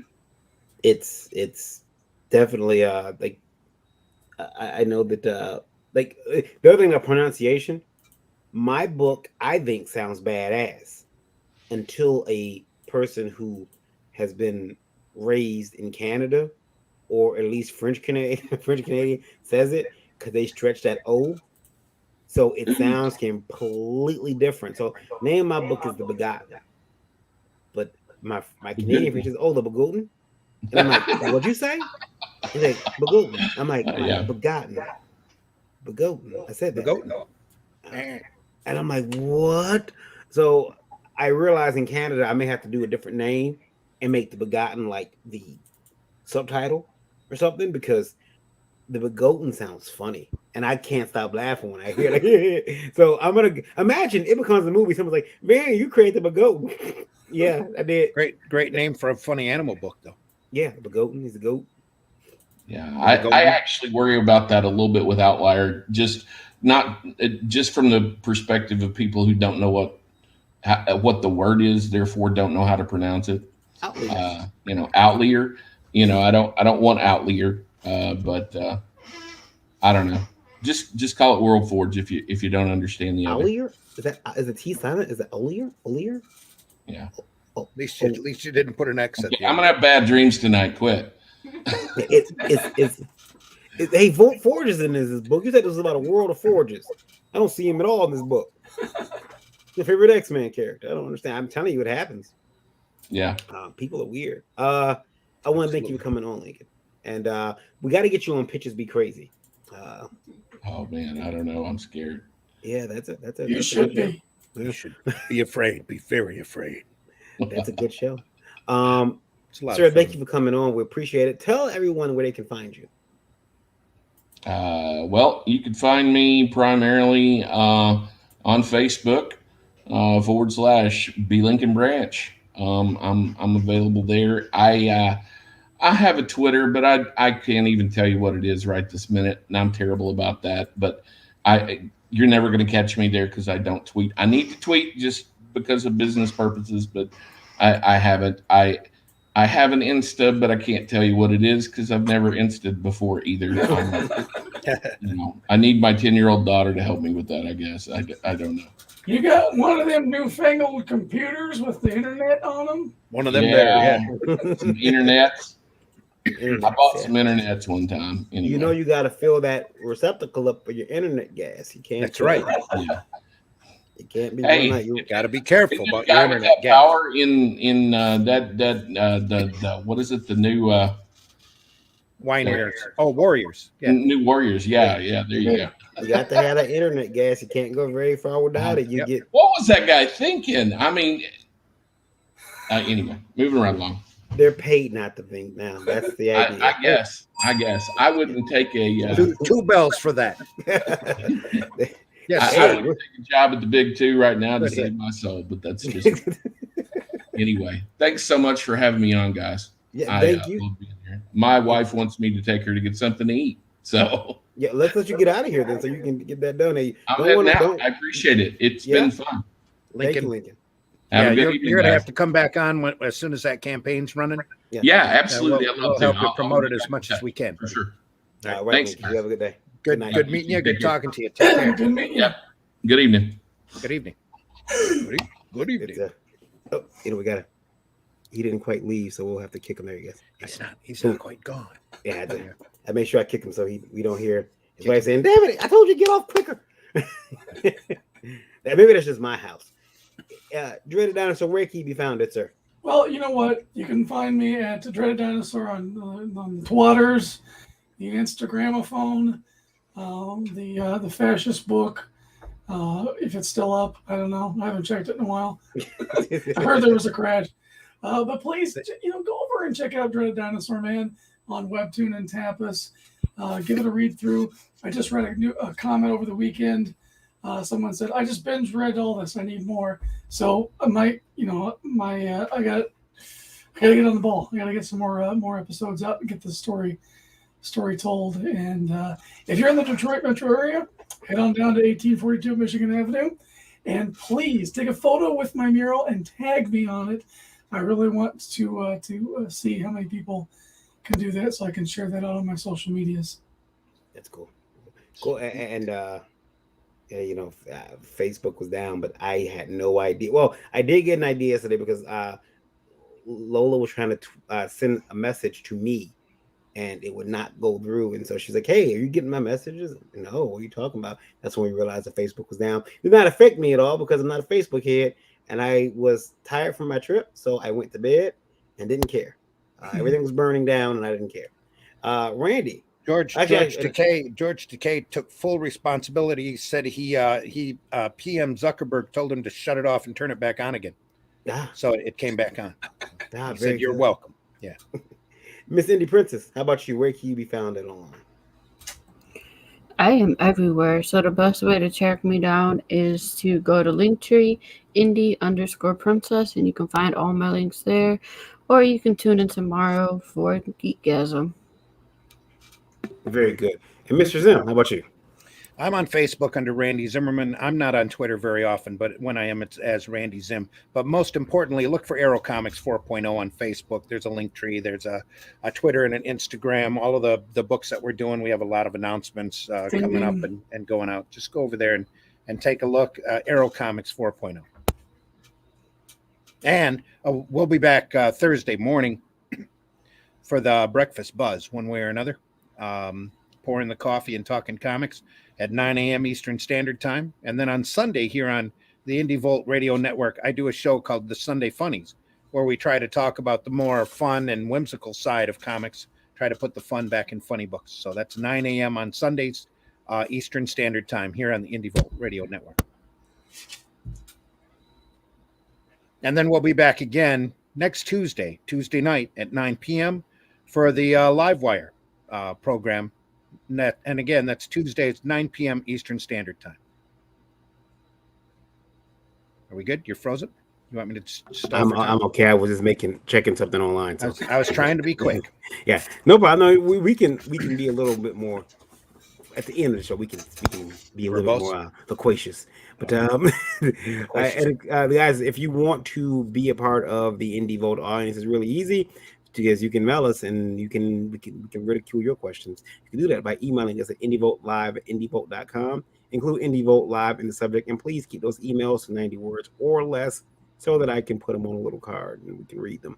And Randy can do the funny voice when he does so.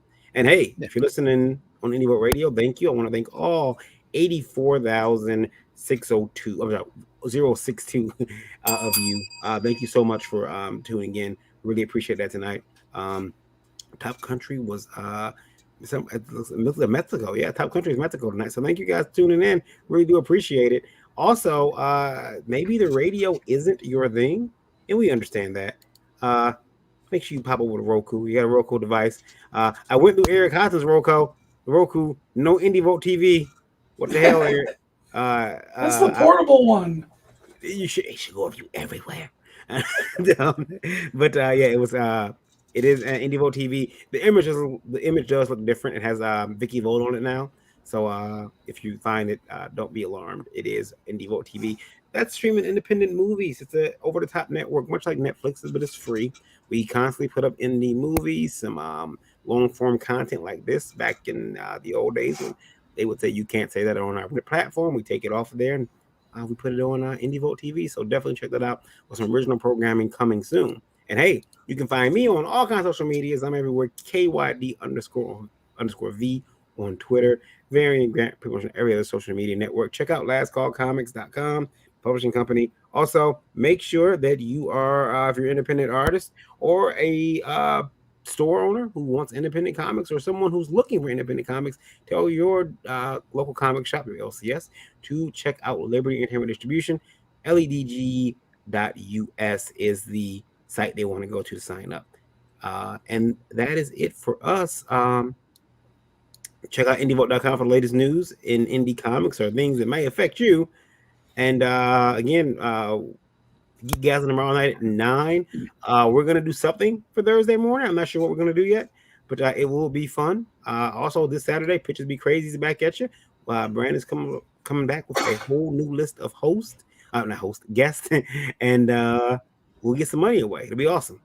Other than that, guys, I'm gonna take us out of here. Any final words?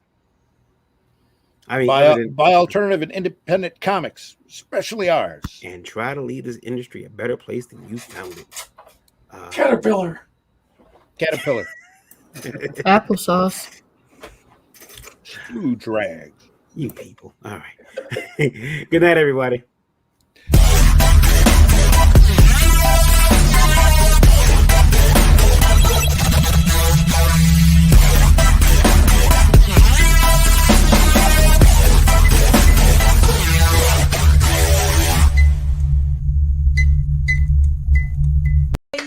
Yay!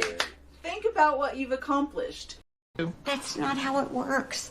That's not how any of this works. What the fuck is the matter with people in this business? You bunch of losers! You're working with a professional here!